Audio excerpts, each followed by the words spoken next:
Welcome to for today's videos, Sir Don Vlog TV. At nagpapasalamat ako sa walang sawa ninyong panonood ng aking YouTube channel. Welcome to my channel, Sir Don Vlog TV.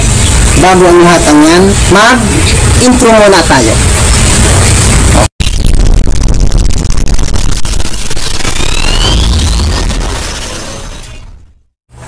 Salamat sa walang sawang pagsuporta sa aking channel. Bago ang lahat ng yan, shoutout sa lahat ng logistic at shoutout din sa lahat ng mga production. Shoutout nga pala dyan sa mga plantor dyan, lalo na kay Con, kay Chelsea, Bea at Ron. Shoutout sa inyong 4 na plantor. At ito, panoorin nyo ang video ito dahil napakaganda nito. Ang dami nilang nahuhuling isda sa ilalim ng water lily. At kung nagustuhan ninyo ang video ito, please subscribe, like at share ng video sa mga hindi pa nakapag-subscribe para lagi kayong updated sa mga bago kong i-upload na mga video.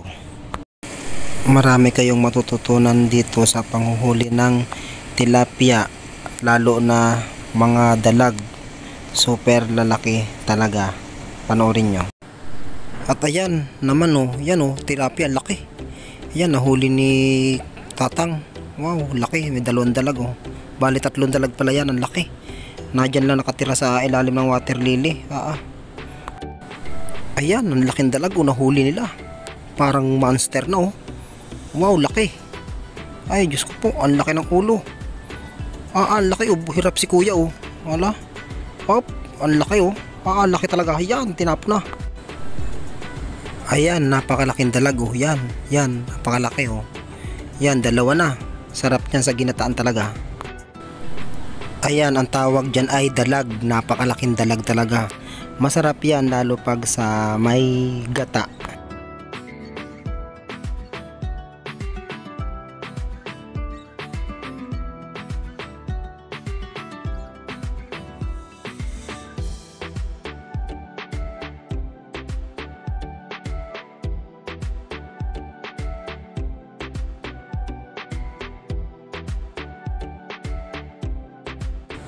Matinik talaga yung karpang yan napakalaki.